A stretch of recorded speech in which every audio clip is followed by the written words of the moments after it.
Mother Knows Death, starring Nicole and Jemmy and Maria Q. Kane.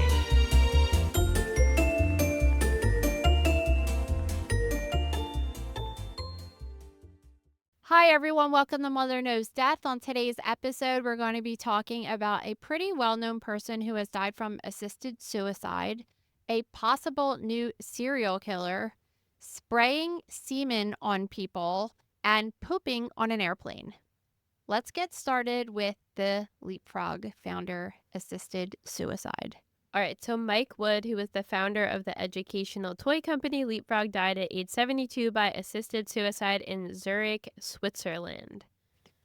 Yeah, so Switzerland it's legal for physician assisted suicide. It's not legal everywhere in the world, but there's a difference between physician assisted suicide and euthanasia because the physician is just providing the medications to the person, but they have to take it themselves. So they're the ones that technically kill themselves, not the physician. Whereas euthanasia, the physician would give the medications directly to the person that would kill them. Oh, okay. I don't think I realized there was a difference between the two. So it's actually a really interesting story. One of the innovators or the beginning doctors who used to do this was Dr. Jack Kevorkian. I don't remember. He was really controversial when I was younger, and he was a pathologist, actually, ironically, who thought that people should be able to die with dignity, and he should be able to euthanize them, essentially. And he was actually sent to prison for 8 years and was found guilty of second-degree murder. And now it's just so crazy how far we've come that this is now okay in a lot of different areas of the world. Yeah, I mean, in this case, I guess the controversy today is now that it's legal in some places, it's like who's to deem who's eligible and who's not. So, like in this case for Mike Wood, he is 72 years old. He was diagnosed recently with Alzheimer's. He had seemingly been undergoing some treatment for it, but was just like, I'm not doing this. And he made the decision. So he went to this nonprofit in Zurich and he did it on April 10th, and he was surrounded by his family and he died the way he wanted to.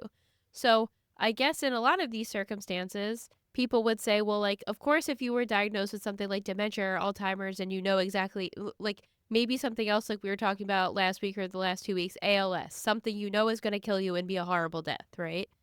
Maybe these people make the decision to go forward this and people are more accepting of it. But then there's been these situations where there's people like my age in their late 20s, early 30s that are making the decision to do it because they just don't want to be alive anymore. And that's where it's sparking a lot of controversy. Who cares? Well, a lot of people care. But listen, like, why does anybody care about what I'm doing with my life? Well, yeah, I guess because like I don't give a okay, you could care, but like that's not your problem. That's my problem. Yeah, but it's still suicide at the end of the day, whether it's assisted or not. So I guess people just have a problem with people helping people die by suicide. Yeah, I guess. I just think it's dumb. Like I think if you're gonna do it, you're gonna do it regardless. You're gonna do it exactly. Like people might just whatever. We don't have to get into a debate about that. I just never really understood like why people are getting involved with that. Like if a person decides they want to die, like you're like someone else that's trying to tell people how to live their life. It's just that's how society operates today. So that's not really surprising in general. All right, so the physician assisted suicide in Switzerland's kind of interesting. There's a company there called Dignata that is a non-for-profit organization that's helped over 1,000 people die by suicide since 1998. So what's interesting, I guess, is that when you die by suicide in Switzerland, it automatically triggers a death investigation, right? Which would be the same here or anything like that. And they're starting to get worried about the cost of that because people are going there for death tourism, which means that if you want to die and you know that you want to do this, you can go on a trip there and get it done there. But you're not a taxpayer or whatever. So like you're not paying into the system that pays for these death investigations. So you understand how that could become a burden on a country. Yeah. So So this company, since they do so many of them, they have this agreement with the Switzerland government that as soon as the person takes the cocktail and dies, they video record the whole thing happening so then the police can see it happening.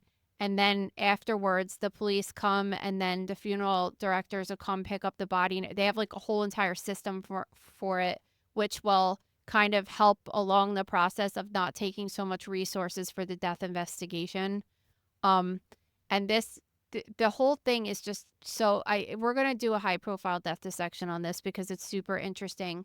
But basically, this particular company or organization gives pentobarbital, which is a drug that causes the central nervous system to kind of shut down, and you'll go into it's just kind of like when you're getting ready to go into surgery, like you'll fall asleep and won't even know what's happening. It's just crazy because they mix the powder with water and have you take a drink, and before you even take the drink, they say to say all your final words because they're like you're going to have about 3 to 5 minutes before you fall asleep, and then you die within 30 to 40 minutes of that. Wow. Yeah, it's really nuts. But so there was there's a case, a couple cases, of course, because there's like controversy and problems with everything. So this woman that went there had, so the company has like a whole entire thing of what you have to go through. If you have to contact them, and then they want you to send your medical records over, and they want you to prove while you're doing this, and there's counseling, and if you decide you don't want to do it, that's fine, and all this stuff. Well, apparently this woman that was 69 years old sent her medical records over to this company and saying that she had terminal cirrhosis, and she was given an autopsy afterwards, and they found that she not only did not have cirrhosis, but she was 100% perfectly physically fine anyway. And she had fudged the medical records because she suffered from depression in order to get this done. And then, so, there's all this controversy about that. And I don't know, the way I look at it is like, and I've said this from the beginning, like mental illness is just like having cancer in an organ or something. It's just pathology in your brain. And I don't see why that matters. If the woman wanted to die, I just don't see why that matters, in my opinion. But it is like kind of crazy that you could just give someone a little shot glass of something and kill them that quickly. So for the past couple weeks, I've been hearing rumblings about a serial killer in Austin. So I'm kind of surprised. There's also rumors going around that there's one in New England too. I haven't even heard about the Austin one. Well, so that one's not as highly publicized, but when I was looking into it, it seems like a couple bodies have been found at Lady Bird Lake. So there's been all this speculation about this killer, but they're unconfirmed. They're calling this person the Rainy Lake Killer. And last year, this change.org came out where they were explaining that 20 plus bodies have been found there in multiple years. So, of course, everybody in the, true crime world and these citizen sleuths are on it. But of course, the same thing's happening with New England, too. Yeah, it's crazy because when you look at the map of where all of these bodies have been being found in New England, the radius is kind of huge and it's hours away from each other. I'm not saying that it's not possible, but just the fact that there's dead people doesn't mean that there's a connection, and it also doesn't mean anything, honestly. I mean, so yesterday they were saying that 8 bodies were potentially connected to this serial killer in New England. And as of this morning, Fox was reporting that 2 more bodies have been found. So now people want to try to rope that in too. So we potentially have 10 dead bodies. Most of them are female. I think the ones that they are not saying specifically are female are bodies that were remains that were unidentifiable. So they don't know for a fact yet if those remains belong to females or not. But yeah, I agree with you. The net of where this person But is that's acting, the only thing that allegedly, they have in common is that they're dead bodies. basically. And maybe that they're women. But even they showed pictures of 3 of the ladies, and like I don't know. I feel like sometimes when a person's a serial killer, you look at their victims and they all are kind of like similar. Jeffrey Dahmer's, it's just like they had like a certain demographic, and it's the same with Ted Bundy. They all, and this one's just kind of like, I can't, like, two of the women look to be around my age, and it's a black chick and a white chick, and then there's like an older black woman who looks like she's in her 60s. Like, I'm kind of like, I don't see the connection there. Um, and like it's totally possible, but as of right now, the police haven't said anything, right? As far as there's a connection, like they all had their throat sliced or something like that. Like there's nothing out there yet that we've heard. So I think this is important to note when we've talked to like crime scene investigators like Cheryl and everything, right? It's like, even if there is a connection, this is an open case and this person is possibly still on the loose. So the police are not going to exactly be that forthcoming about it at this time because it's an investigation. So you have these people online, like this Facebook group that has almost 70,000 members, perpetuating these rumors that the serial killer is in existence, which very well may be true. But you're like criticizing the police for not being forthcoming about it, but it's an open investigation and you don't want to tip the killer off if there really is a serial killer active right now. God, they have to be so extra close lip about stuff because they're scared to death of any these like true crime people on these online forums are like intense, aggressive. Wait, so Um, you're going to love this too. So this Facebook group was called New England Serial Killer, and I went on it today. I joined it to try to see what it was about, but my pending approval still. But their name has been changed to pending new group name. Meta just did that. They just removed their name, New England Serial Killer, and changed the group name to pending new group name. are you serious? Yeah, and they like literally when you go on to join the group and it's showing you like the rules of the Facebook group and everything, it's like for absolutely no reason Facebook changed the name of our group and we don't know No, why. I'll tell you why, because the same bullshit that they do to me every day. I posted my mystery diagnosis. What's today? Tuesday, yesterday. Or what is it? 2 days ago. Wednesday? Today's Monday. Wednesday. Yeah. We have no idea. I have no idea what day it is. I posted it, and so I posted it on Instagram, and then I copied it to Facebook, and within 5 minutes, I had it removed from Facebook. And I'm not going to tell you what the answer is because it's an open mystery diagnosis, but it's not graphic violence like they said it was and flagged me. Well, they did restore it Tuesday morning, so according Wait, to them. on my Facebook? When I logged into my Facebook, because I have yours attached to mine, it said that they had restored it and they realized their review team had made an error. Well, at least And they it's look like, well, at what it. about all the other videos? At least they look at it because Instagram they don't look at it.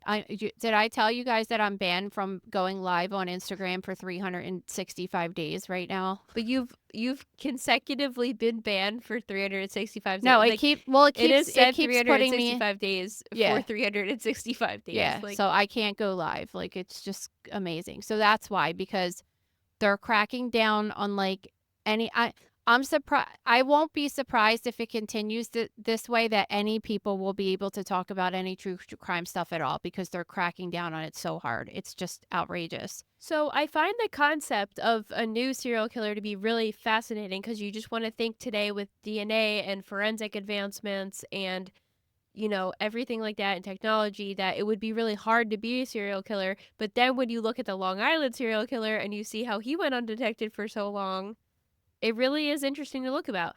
And these bodies, you know, they were at first seemingly being reported that these women were being killed with since the beginning of March. But these bodies have been found since the beginning of March and they're in various states of decomposition. So, you know, some of them have seemed to be killed maybe even years ago. Yeah, they've and just been found. we know that doesn't really matter the time, because sometimes they take breaks for years and then come back. But I mean, I don't really. So listen, you know when COVID was happening and every day they were like, they had that ticker with all the people that died, and I was just kind of like, this is the dumbest shit ever. People die every single day, all day at the hospital, right? Yes. Like they would even in my town, like for years after COVID, like it was like 2022, they would be like, oh, 2 people in Camden County died today. Like it was so ridiculous. And I'm 2 just people like, die yeah, in Camden no County shit. every day. Every day. It was so ridiculous. It annoyed the shit out of me. So I'm not, I don't work for the police and I don't know any given day how many dead bodies they find here and there, but I mean, for sure in Philadelphia, it was often that they would just be like, "Oh, this person was found in the street," or "This person was found on the river," this and this. But like a lot of it is drugs, a lot of it's like homelessness. I don't really know how many people, and New England is like a broad term for like 3 states, right? Like a huge freaking area.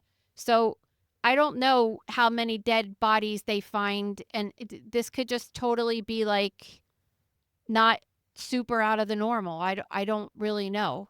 But I mean, like, obviously, just based on the 3 people we see, 2 women that seem to be about in their 30s or 40s, and then 1 woman that appears to be in her 60s. Like, if women that are healthy are just going missing like this, then like, and then like their dead bodies are being found somewhere. And like, obviously, the medical examiner and the cops know so much more about what injuries they had, especially they were saying some of them had remains, but some of them were like intact bodies. They know how these people are getting killed. So like they're going to see differences and stuff. They're not going to say anything because, like we said, because of the investigation.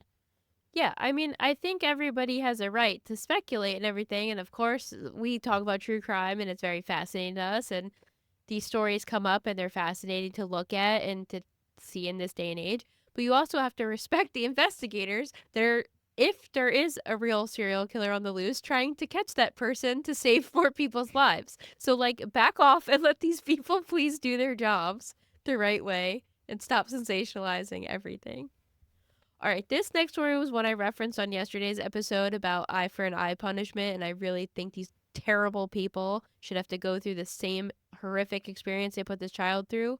So, last September, this 12-year-old was brought to the hospital for having uncontrollable seizures.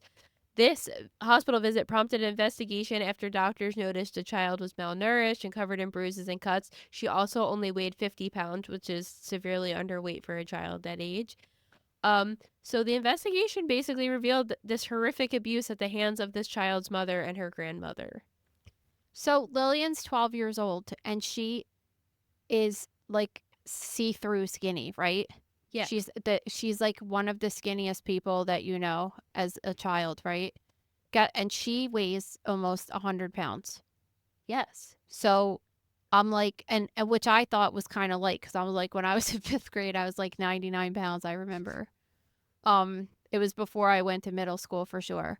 So thinking about a child of my daughter's age being half of that weight is disturbing and disgusting to me, unless they had an underlying medical condition, of course. But when she was brought to the hospital, the mom was saying that she had given her 50 milligrams of Benadryl and 60 milligrams of melatonin, which is a lot of both. For 50 pounds, you would think that like 25 milligrams would be a lot on the higher end. So gave more than a double dose to this kid of Benadryl. And God, melatonin, I give the kids 2.5 gram of melatonin like on Sunday nights to help them wind down from the weekend. 60 milligrams in one sitting. Like, I wonder why the kid was having freaking seizures with all this shit. Plus, she was underweight and malnourished. And that's nothing compared to what was going on in the home. So according to a neighbor, because another point we're going to have to talk about is that multiple people knew this abuse was going on and didn't do anything about it. So according to a neighbor, the girl would be tied up to her bed, quote, like Jesus on the cross, where they'd make her, go to the bathroom tied to the bed and eat cat food. Yeah, and they had a security camera watching over her too. And that is the messed up thing, is that when they're interviewing witnesses, they're like, yeah, they used to feed her cat food and this and that. And it's like, well, why the fuck didn't you call the police then? Like, those people should also get arrested. I'm serious. Yes, I agree. Then there was a lot going on. Like, the kid showed up at school with a black eye, and she told the kid she got hurt walking into a wall. And I guess that's a rough situation, because like everybody that's got kids knows that they fall and stuff all the time. So if you're a teacher and you have a kid that is walking into school with bruises, I mean, I don't know what the protocol is there. I think if a kid tells you that, whatever, but then it's like, I guess they withdrawed the kid from school. It's just like, apparently the kid, I don't know if you read this, that the kid had multiple broken bones from 2017, like emergency room visits. Like, that should trigger something right there. Well, that, and then after the incident where she got the black eye and went to school, the mother then pulled her out of school. Yeah, So, like like, do you not have to be checked up on after something like that? Or nobody thought, weird, this kid came to school with visible bruises and a black eye and then was immediately pulled out of the school system. I don't know. I just Cause think like, that should cause have like if a prompted kid, something. the kid falls and like if that was a true story and the homeschooling rules, they don't do that. Like if you pull the kid out of school, I did it with the girls, like when they were younger. Like Lillian had started kindergarten already and I figured out what to do about it. And I just had to write the principal a letter and be like, as of this day, I'm homeschooling my kid. And that was the end of the story. Like nobody checked in on me ever again. They don't know Well, if my kids, I mean, that kind of seems like but, not a but good idea, but you weren't doing anything wrong. So, like, if somebody did have to check on you every 6 months, you wouldn't have a problem with it, right? But if, no, I would have a problem with it. They don't need to be checking on me every 6 months. It's my kid. Like, I don't know. I'm like a less government involved kind of person. I don't think people need to be checking on me, but like in an abuse situation, I'm not really concerned about the school as much as I believe when children are brought to the emergency room and they have fractures, this is something that would be considered something that would trigger. But I guess if you go to multiple urgent cares or hospitals, they might not have communicating records that would show that the kid was there multiple times for fractures. All right, so this is the point I was trying to make up, though, where it's like they tie this poor little girl to this bed. They make her eat cat food. They make her go to the bathroom on herself in this bed. These people should be set on fire. Like, like I'm serious. People that abuse children like this should have the worst absolute punishment. You are not going to go to jail and be rehabbed for this. You are just going to get worse. What is it? Because we talked about this with the Ruby Frank thing and stuff. It's just very interesting to me that grown-ups just decide, and this is the girl's mother and her grandmother. It's like, what makes grown-ups decide that, and a lot of times when there's a couple of children living in the house, they pick like one kid. Like, what is that? Well, I want to say with Ruby Frankie and also like Lori Vallow, for example, they use their religion as an excuse to abuse their children. So in those two cases, they try to say that their children are possessed by the devil, which goes against their personal beliefs. And then they use the religion as an excuse to abuse the children to get the devil out of them. And it's just really disgusting behavior. Yeah, but that doesn't appear to be what happened in this case and lots of other cases. It's just a very weird thing to me that I think it's normal human nature. As we could see, there always has to be like a villain and a bad guy in someone's life. That it just makes people feel better or whatever. Like, how do you look at a child and decide that they're the one you're going to take all your anger out on or to blame for all your problems or something? It's just really bizarre. Um, and like honestly, I equally think that the neighbor that saw this going on should I don't think that she should be set on fire like the parents or the grandmom and the mom, but she definitely should serve jail time for not reporting that. Because if you don't report a murder, you'll get in trouble. What world do you live in? Like that your neighbor is going to say to you, like, yeah, my kid's tied up and I'm watching her on the camera and she, I'm feeding her cat food. Like, what, like, how in any way is that something that you hear from someone and you're not instantly repulsed and alarmed and want to call police? It's just weird. Like, where were they living so I never go there? It's just like so disgusting of behavior. Like I can't wrap my head around it.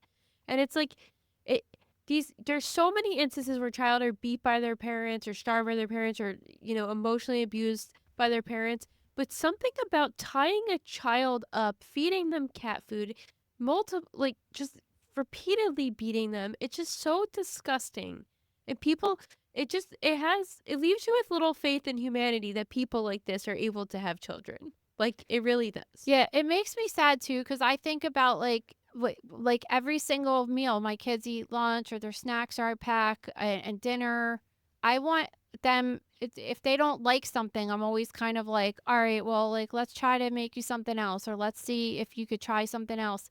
And like, it's not fair to kids that there's some kids that are my kids' age that are being treated and coddled and loved, and then there's other kids that are their same age that might be classmates or friends of theirs on their softball team or at their school that are being treated this poorly.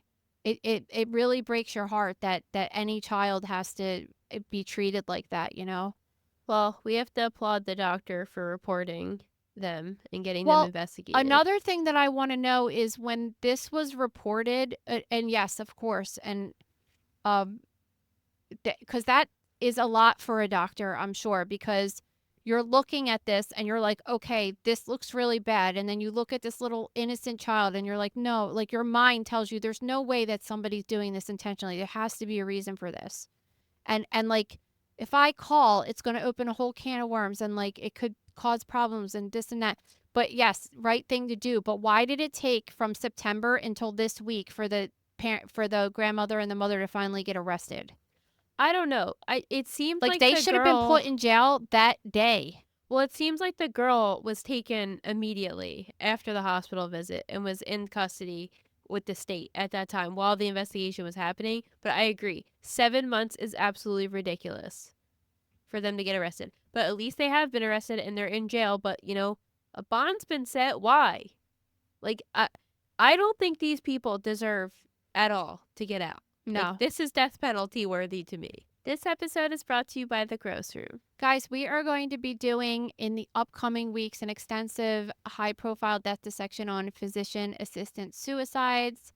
Last week, or in the beginning of this week, I should say, we did one on Virginia Giuffre, and we are always doing the latest and breaking news with celebrities and high profile deaths. So we have, God, probably over 200 of them at this point on the website if you ever want to scroll back and look at ones that have already happened.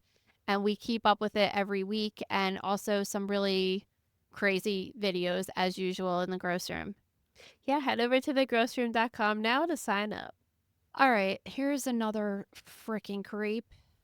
This scares me. In the UK, this 22-year-old guy had been stalking several women, specifically when they were taking their children to school from their homes. And in one case, he took a syringe filled with his semen and sprayed one of the victims with it.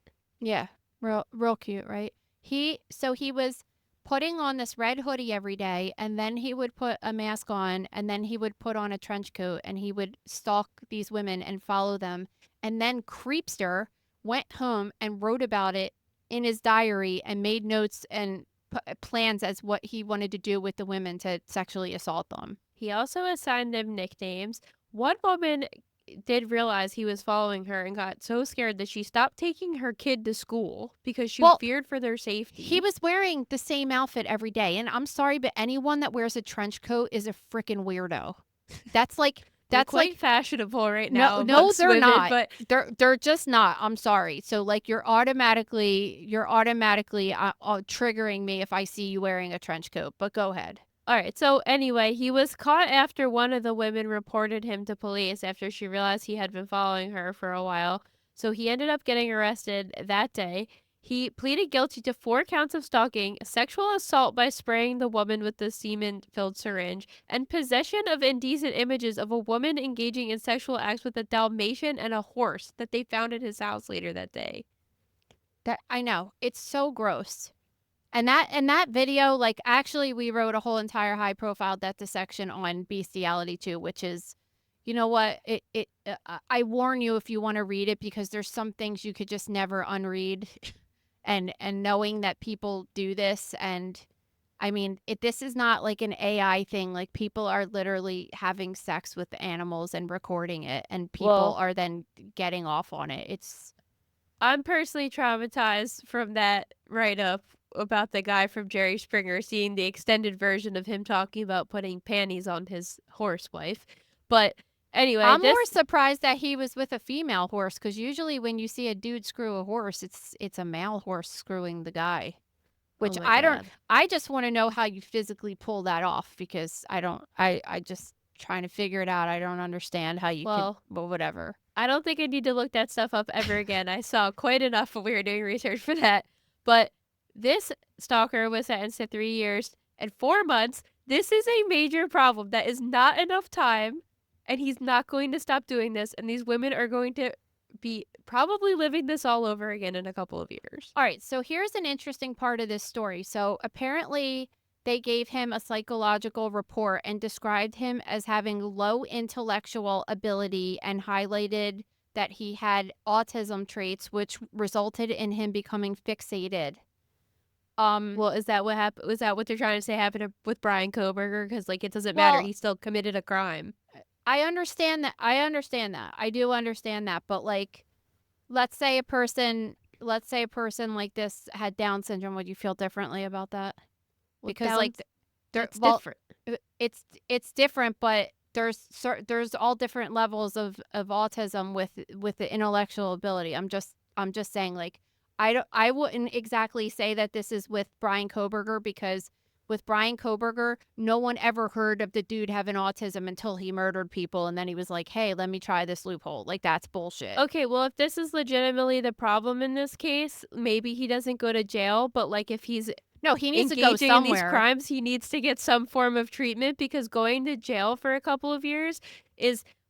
I'll never forget when we did the interview with Dr. Dawson. He was saying that most of the time, in his book, he was saying most of the time that when these people, like sexual predators, for example, are put in jail, it only makes their infatuation grow. It does not rehabilitate them. It makes it worse. So, like, I see this as, let's say I'm one of these victims of this stalker. I'm going to be scared. It's like you have 4 years of freedom, and then this guy's going to get back out and probably start following you again. It's not going to stop it. He has an obsession with it, and it's creepy. And like, was he ever really going to sexually assault? I mean, he kind of did with the semen thing for sure, but like, was he ever going to do all the stuff that he wrote down? Well, like, who knows? Yes, because most of the times these people start off doing little things and then they escalate. Yeah, but that doesn't mean that they're 100% going to do it.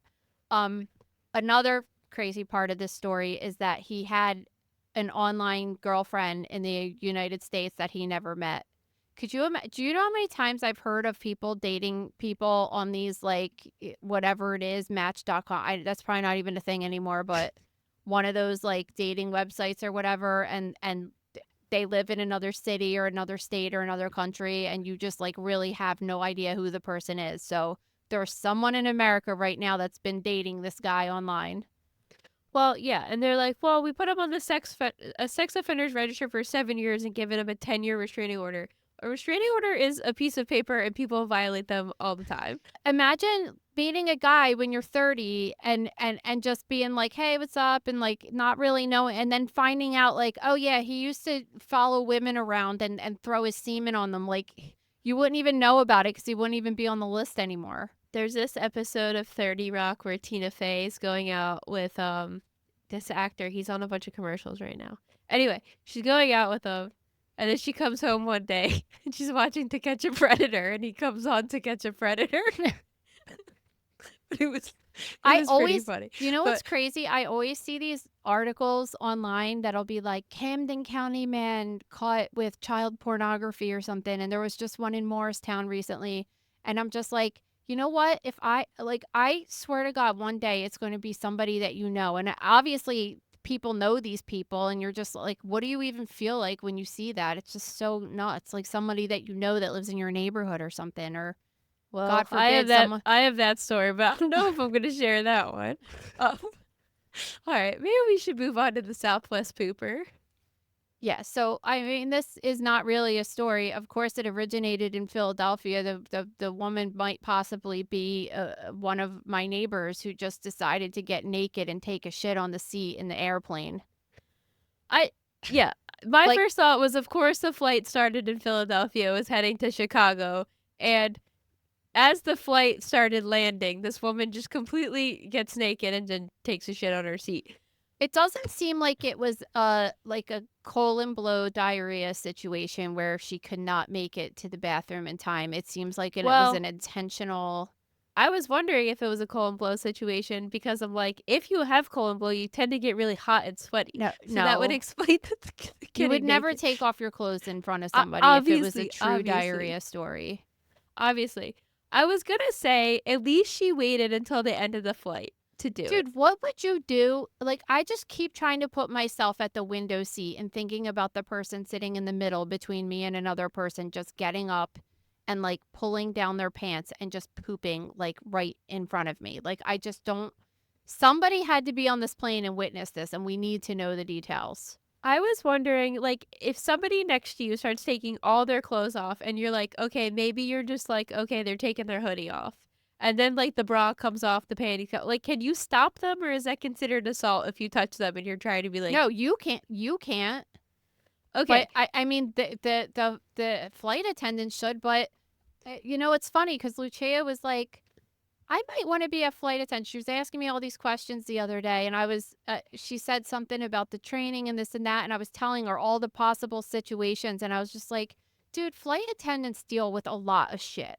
Just between literally the plane, between just like the plane itself having issues, and then you have to deal with passengers and their crazy stuff.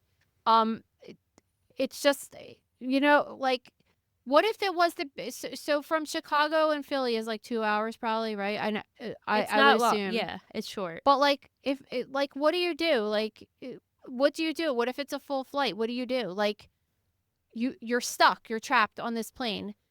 Like, I raise my hand and say, "Hi, can you take care of this mess next to me? Because this lady is literally shitting, and I have to smell her shit next to me." Or what if it was like next to one of my kids or something? You know what I mean? Well, I'm Like, saying what are at they gonna first, do? at first I was thinking it was quite courteous that she waited till the end of the flight to do this act. But then when I started thinking about it, when the plane is landing, you're not allowed to get up, like, at all. So you're actually trapped there worse than if you were mid-flight. Because at least mid-flight you could get up and walk around, go somewhere else. But when the plane is landing, you're not really advised to move because you could fall down because of the angle the plane is landing. Yeah. So you're like really trapped there while this is happening. And are there any health risks with this? If somebody's like taking a shit next to you and you're like right there next to it, or Not just really. gross? If you're not touching it, it smells. What if it Peop- was explosive diarrhea and people- went all over you? And if it went all over you, there can be definitely risk with parasites and bacterial infections and viral infections. I mean, listen, like, as we know from last week, from whatever the hell happened to me on the night of Easter, like, it can pour out of you without like much control, right? But like, there's a big difference between somebody that's like having an accident versus like an Well, actual like intentional. Which I listen, don't think this, it's an accident if you're no, getting completely naked. it's not, and it's some kind of mental health breakdown, whatever. It's just. I mean, every regular person or 99% of the other regular people sitting on the flight, like, what is that like? I don't know. This sounds like worst nightmare ever. Right? All right, let's wrap up with the history of candy cigarettes. This one I thought would be fun to just throw in for the end of today's episode. I came across this article that was written just about candy cigarettes and how they first started in the late 19th century. Hershey's chocolate started making molded cigarettes and stuff, and it's just so outrageous how things have changed, that they used to specifically make this candy to look like cigarettes. And I don't know if you remember, because I don't think I've seen them. They have bubble gum that's the shape of a cigarette, and it's wrapped in white paper so it looks like a cigarette. And then if you blow on it, like, smoke from around the bubble gum comes out. Did they have that when you were younger? I personally love candy cigarettes, like the chalky white Well, ones. that's the problem, because I don't know that necessarily kids want them because they look like they're smoking, but like candy cigarettes they're probably made of the same thing, like a what's it called? The dip one? Oh, like the Fun Dip? Fun Dip. Yeah, that stick is so good. Okay, yeah, it is very similar to that. Every time we're at a candy store or I see them for sale, like, a lot of, when you go to like touristy stuff, A lot of like old Oh, timey yeah. like general stores will have them for sale, and I always buy them because I think they're delicious. But a couple of times I have bought the bubble gum ones by accident, which I find incredibly repulsive. The gum is not good, It's the worst gum. and they're covered in that weird chalky substance, so when you blow on the paper at first, it looks like a puff of smoke comes out, which is really fucked up considering that mostly children are eating this candy. Well, it's really messed up because they would target the ads to the kids and put like just like dad on the box. And Well, they of would put course they toys did. inside. So they put them in vending machines. So you probably don't remember this either, but when I was a kid, like at Friendly's or something in the lobby, they had like vending machines that had cigarettes. Gabe's like, yeah, I used to get them for my mom all the time. We It's we so had one of outrageous. those machines at the bar I worked Yeah, at. so it was like that, but they put the kids ones in there. So the reason that this was interesting was because first there was a paper published in Pediatric Journal in 1992 suggesting that these candies could play a role in kids finding cigarette smoking acceptable, right? And then it changed to British Medical Journal in 2000 said that people who smoke were likely using these cigarettes as a kid, and it was likely promoting the tobacco habit in children. But then in 2007, they finally surveyed 25,000 adults who were either current smokers or former smokers, and 88% of them said that they had heavy candy cigarette use as a kid. It's kind of outrageous, right? But how many of those people that had the candy cigarettes also grew up in a house with non-smokers? Think about that, because like my Well, husband grew up in a house with smokers, and he eventually smoked because he grew up in that environment. that's Like, bullshit because my husband grew up around yeah, I'm not saying everybody, cigarettes. but I'm Yeah. saying like he also had candy cigarettes. I grew up in a house with non-smokers, and I heavily indulge still to this day in candy cigarettes, and I've never felt the need to smoke. That's the thing, like, candy cigarettes were, like, the thing at the candy stand, and like I said, like, I don't even think about it. Like, if the kids ever wanna get them, I'm like, "I don't care, whatever, I've because 'cause they're actually good." smoked 3 cigarettes in my life, and I threw up every time I did, and it was in my early 20s when I was really drunk every time, so Yeah, and I never had a cigarette, like, I have no interest. That is all dependent because, like you were saying, like, Ricky smoked because he was around smoke. My husband, like, he has a specific, like, very, very disdain for cigarette smokers, and he gets enraged by them because his mom smoked in the house and, like, never ever would try it and doesn't ever even wanna be around it. I feel like it could go, like, either way or something, I don't know. that's what I'm 'Cause saying. I think you're either, like, really attracted to it, or you're truly both sides of the spectrum. I don't think people are necessarily in between. yeah. I think it's weird. I think it's weirder when people start smoking when they come from an environment where nobody around them, no family members or anybody around them has smoked. Because, like, how do you start picking it up? Well, I mean, listen, like I think it's an addiction like anything else. So it's just if people start it, they try it with their friends maybe. A lot of times it's like people start doing like they start doing it when they're working in an environment where a lot of people smoke. Like if you ever notice, like if you go to a car dealership, like all the people there smoke all the time. It's so crazy. Like they all work together, they all do it. It's like a weird it's just like a weird thing I've noticed. Well, even though people have cut back on it significantly in the last couple of decades, I mean, it's still huge. I think about, John Middleton that owns the Phillies, his family's in tobacco, and like they have all that money still from decades and decades and decades. It's still going. Oh yeah, and it'll go forever because they just shift it to now vapes. It's like they're just gonna just keep shifting it until they can't anymore, and then they'll find something else to get people addicted to.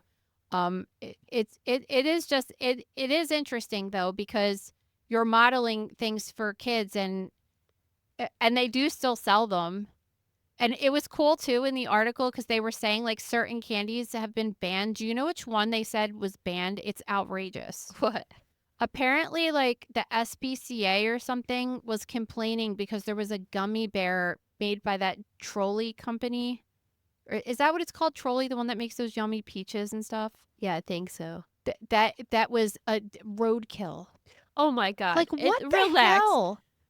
I was like, Oh my God. that of all things, like, Yeah, what? that versus the candy that's supposed to mimic a cigarette. Oh my God, people are so ridiculous. There's candy stores down the shore though on the boardwalk that like they have some outrageous candies. I mean, some of them are really funny, but my kids got one once that was a toilet bowl that they dip the lollipop in the toilet bowl and like eat whatever's in the toilet Well, bowl. now they're gonna be toilet bowl eaters because of that. So I don't know. Like I I find that I love candy. Like I love it a lot. I want it all the time, right? But I feel like I'm in the minority of people like that anymore. Sometimes when I have candy, people are like, "Ew, why are you just carrying I know. that I like around?" candy too.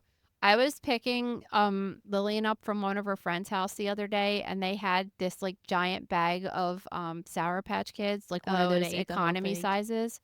And then the mom was like, "Oh, you could have some." And I'm like, "No, but I really wanted them, you know." And then Lulu grabbed a big handful and then I like ate half her handful. I was like, "This is so good. I love candy. It's terrible, but What is your favorite candy? well, I don't know. That's a hard decision because are you talking about like chocolate or candy? Well, like I guess The for flying saucers are so good. yeah, I guess for me circumstantially, like at the movies, I really like last week at the movies, I had Milk Duds, popcorn, and a cherry Coke, and that was like the perfect snack.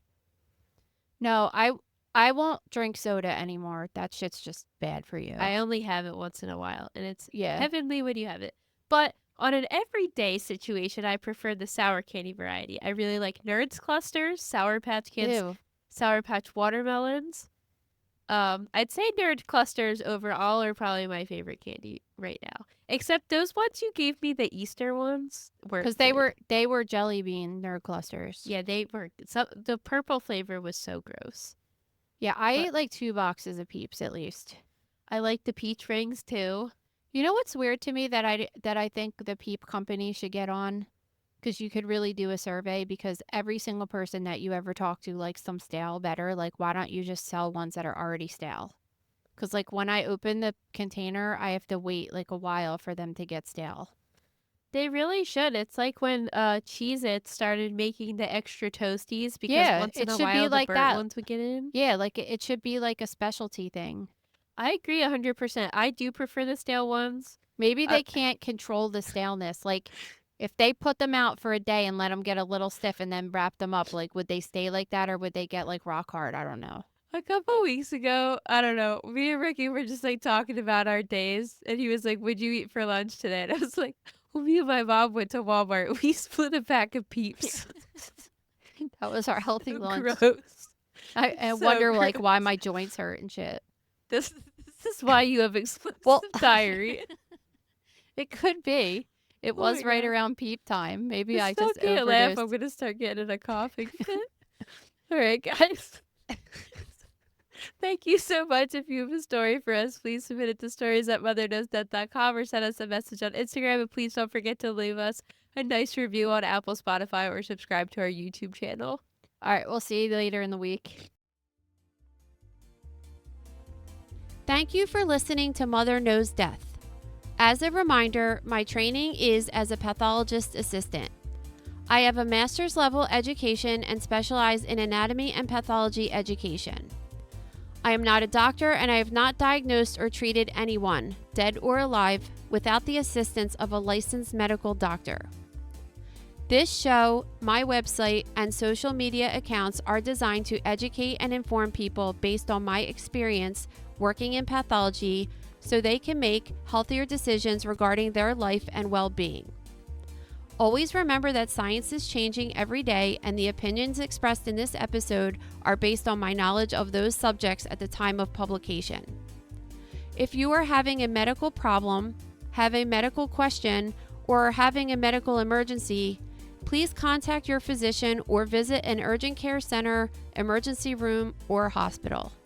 Please rate, review, and subscribe to Mother Knows Death on Apple, Spotify, YouTube, or anywhere you get podcasts. Thanks.